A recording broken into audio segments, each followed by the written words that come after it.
Welcome to part 2 of The Presidents. I mean, this is crazy.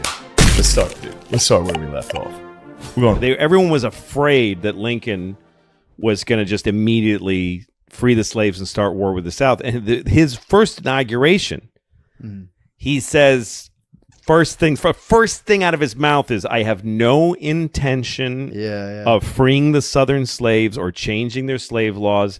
And yes, we will chase down and bring you back your slaves when they come up here within reason. He puts like a tiny thing of like, we're not going to like make it our obsession, but we will do it. Like, it's the first thing out of his mouth. That's what bothers me about people, like people that are critics of him hang on to that. And they're like, Lincoln didn't want to do it. It's like, dude, the whole time that's what he wanted. Of course he did. That's what, again, it goes all the way back to the framers. They all wanted this to be a better country than it was. So they knew they couldn't create a nation without slavery. So they said, let's create a nation where people can change peacefully. They can change not only leadership, but the laws. That create a situation where people figure it out for themselves and move forward and change, instead of like a constitution could have been a very permanent thing. It could have been a very solid, permanent thing, but they actually made it elastic on purpose. And a lot of people who didn't want slavery were really angry at Lincoln for how hard he pushed that war, and that he didn't just settle it. Just let the South do whatever they want. We have our free blacks here. Let them take their chances down there. You're killing millions, or however many fucking, I don't know how many people it was. Like 250,000 people died in the Civil War. Yeah, probably around there. Yeah, Lincol's the best. He was really something. I mean, it just took a lot of political guts. So then he's shot. Yeah, and then he got his fucking head blown off by next to his wife. Yeah. And they put a little napkin, but that was what they did for him. They put a little napkin back there and hoped, but it was not a good. It was not a very. He was alive for a while after. Yeah, that's what he I'm saying. He didn't just die right away. He didn't have to die at all. This is actually important because this is kind of the end of. It lowered presidential power quite a bit. These guys kind of took a back step to Carnegie, Rockefeller. This is the rise of these capitalists. Yeah, monsters. Like now with the tech guys, and we're still with the Bezos and Elon Musk. Elon Musk, I'm sick of him. Oh my God! What are you gonna do if he bought? He bought it, right? He bought Twitter. You guys. What are you gonna do? He bought Twitter from those really great people that owned it. So this is big for Hayes. 1877. Those guys, the corporations started having more power than the federal government. As soon as because Hayes took over. Fucking industrial North that plowed the South under, and then it just became belching machines. Yeah. And oil started. Yeah. And fuck it. It just just steel, coal, oil. Yeah. What year are we at? This is 1877. Okay, so no cars or anything, but like really big horses. The horses got bigger. Huge horses. They were like 10 feet wide horses then. When Hayes took over, trains. Penn Railroad cut employee pay by 20%. So right away, motherfuckers, they were Amazon. They Amazoned sons of bitches. So there was strikes, and then Hayes sent in federal troops to put down strikes. So the government sided with the corporations, obviously, and they used, they went down and shot guys that were striking. Garfield, 1880. Now this is a good one. Okay, this is a cool fact about him. He could write Latin with one hand and Greek with the other simultaneously. And they were like, this guy's he's smart enough. He could be the guy to get us out. Because this is after. So he was another nerd. He was a nerd. He was a nerd. But this is after 3 straight duds. This is after Johnson. I can do that. Johnson, Grant. Just fucking.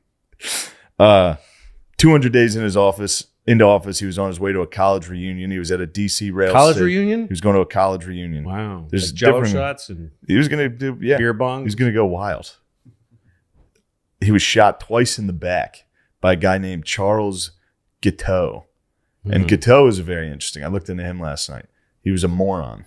He was a traveling moron who thought that he had campaigned. It's like a village idiot, but a traveling moron. He would go fail in town to town, and everyone hated him. Fail doing what? For religious shit. He joined like a cult. They were like, this guy fucking sucks. Then he would be like, I'm going to start a paper for that cult in a different town. It would fail. Then he would go to like Boston and yell at people. It didn't work. He would just go around fucking up. And then he was in DC, and he started trying to give speeches on behalf of Garfield. So then when Garfield won, he was like, I did that. I want to be the fucking ambassador to Paris. And they were like, no. And he was like, how about Vienna? They were like, who are you? So then he got angry, and then he bought a gun. But he was kind of aware of the significance of it. Did he use? He bought it was a Bulldog revolver, and he couldn't afford the ivory handle. Yeah. So the guy selling the gun was like, all right, I'll give you the one with the ivory handle. And he's like, this is going to be in a museum. Is it? Somebody lost it. There's a picture of it. Yeah. But he shot him twice. And then How did he get close to him? I think back then you could just walk up. There was no Secret Service. You could just walk up behind him, and he yelled like, I'm here for Arthur, who was the vice president. Chester Arthur. Yeah, he was like, Chester Arthur is the real president. Because he's gonna make me ambassador. He killed him. Garfield died 2 months later from these wounds. So he's then the fourth guy. So he was the second guy to get killed in office. Yes. This is after Lincoln. Yep. Fascinating thing about Teddy. First of all, Teddy was born deformed. Yeah. His lungs and his organs were too small for his chest cavity. And his doctor told his father he's got to stay in bed and he'll probably die in his teens. Yeah. So he told Teddy, well, you weren't born with much of a body, so you'll have to make your body. And Teddy just became insane and walked up the Matterhorn, just walked up it. Dude. He was a ball of insane energy. He would just do anything. Yeah, he was kind of terrifying. He was. And he was kind of an animal. Yeah. But also very intuitive, very brilliant guy. Like he was the first guy that they did like caricatures of. Like he saw, because he had his crazy big teeth and his glasses. So he was the first guy that they drew like this funny version of him, and he liked it.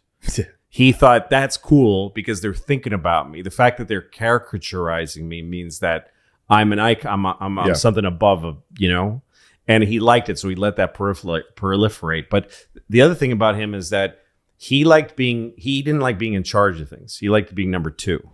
So like they asked him to run New York City Police Department, and he became a commissioner. He's like, I'll just be one of the commissioners. Yeah. He was like number two, but he ran everything from that number two position because he knew number one is like the shittiest job in any place. So he started, I don't know, I'm uneducated and I read this a long time ago, but I think he invented the police academy. Because New York, or at least he put one in New York City. In New York City, to be a cop, you had to be in a family of cops, or you had to pay somebody because it was the easiest job in the world. You just walked around in the uniform, and cops used to sleep like in alleys. And they didn't do it. They never stopped crime. Yeah, and they just get paid to protect one gang or the other in New York City. And they were all fat and often quite old. So Teddy said, there's age restriction. You can't be old. He said, you have to be in shape. You have to go to an academy and you have to train to be a cop. You have to be taught. You have to have an education. You get taught lots of things in an academy. It's a school. And so he started that. Police department hated him. He pushed it through. He reformed the New York Police Department to the point, and this is where he was better than other politicians. He wanted to test them and show that they were honest. And the only way to do that is to have them enforce a law that everybody hates. So I think the law was that you couldn't drink on Sundays. So he had the cops go around New York City and bust anybody who was drinking on a Sunday. And 100% of New Yorkers hated him for this. Yeah. And they ran him out of town on a rail. And he was fired. But to him, it was like, mission accomplished. Teddy would do everything until he was despised. Like he would go past the point because his goal was the goal. The goal is the cops are better, not everybody loves Teddy. Yeah. So then every time he got fired, he would just go to Montana and live in a fucking hut and kill buffalo. And then they went and people would send emissaries and say, please run in this, please run this company, please run this company. He would always say no. And then they came to him and asked him to run the U.S. Navy. He did a similar thing to the United States Navy, which I know less about. Yeah.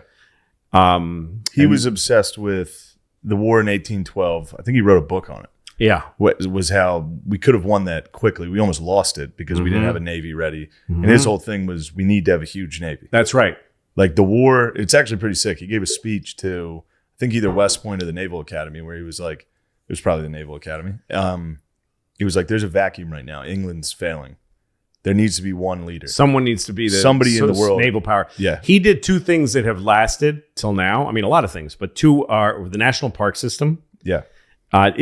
No one even thought of that. That didn't exist. The idea of like the government should protect vast tracts of land and not allow anybody to fuck with them. No one on the earth did that. Teddy Roosevelt invented that idea. So that exists because of him. They still don't have it. In the Amazon, they don't do it. That's why it's a nightmare, because there's no laws down there that say you can't do this. Everyone just wishes they wouldn't. So Teddy did that, and he made us a naval power. He went to the Amazon later with his son, Kermit. They went on little rowboats up the Amazon River and almost died. He got malaria, and Teddy weighed like 80 pounds. This is after he was president twice. This is in retirement. Like he named certain tracts of the Amazon River. He was crazy. He was fucking nuts.